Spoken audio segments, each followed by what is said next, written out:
So I'm documenting the transformation of my craft room slash office to a completely and totally different setup, and so I thought that I would just kind of film to kind of just show the process and maybe potentially inspire or help others who may be kind of thinking of doing their own projects. So as you can see, here's the room. Back door, or the door, the only door to the outside is there. Double closet over there. Double window right there. It's a nice sized room. Not sure of the actual dimensions as of right now. We put down the wood floors when we moved in. And I really like this setup, but it's just not going to work for me and my daughter. She's getting into crafting and she wants to start a card business. And so I knew that I needed to kind of support that because, you know, at the age of 14, you know, an entrepreneurial spirit is something to nurture. So I just wanted to show what it was like before. I used the Michaels cube organization system there in the center, and I also used it to fashion this modular center desk here.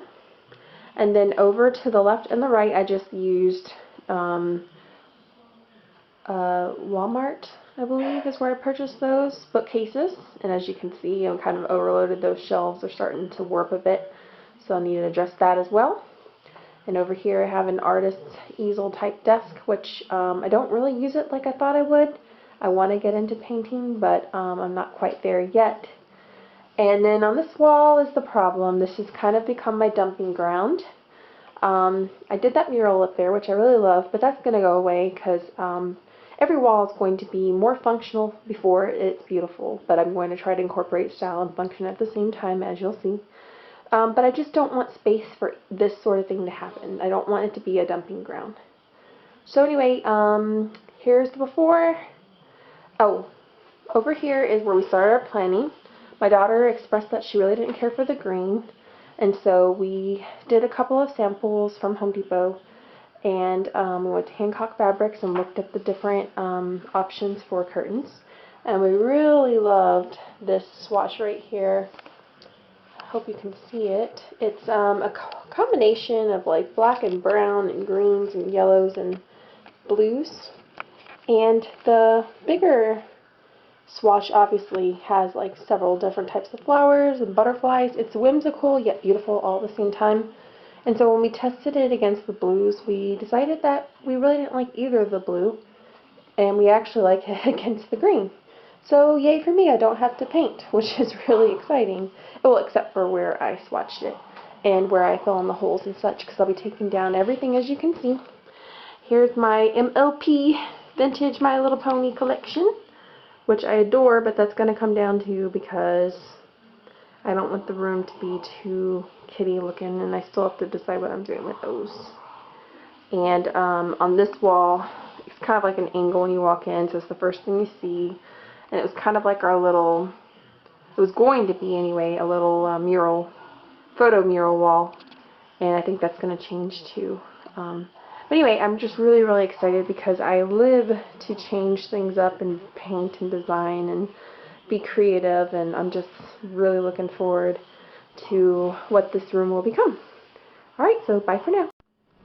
So I just got back from Hancock Fabrics a few minutes ago, and I'm so excited. I brought her home. This is the fabric that I have on the wall next to the paint swatches. It is just perfect for what we need. I absolutely adore the detail and the flowers and the butterflies, and also the color scheme works perfectly with what we're trying to pull together.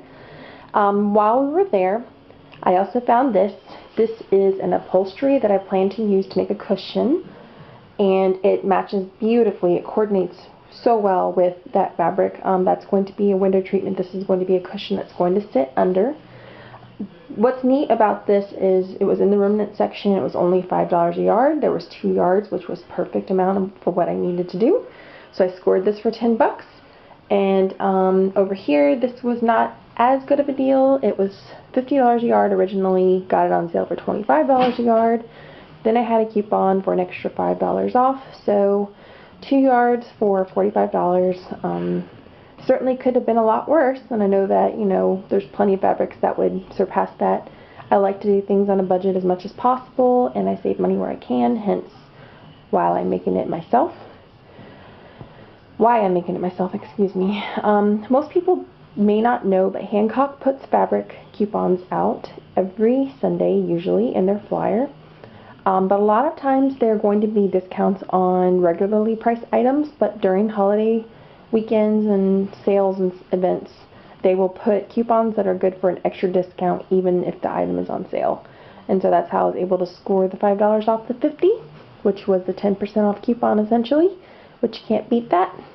And again, you know, it's just going to be so worth the splurge.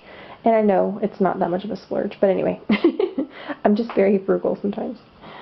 Looking forward to seeing this come together.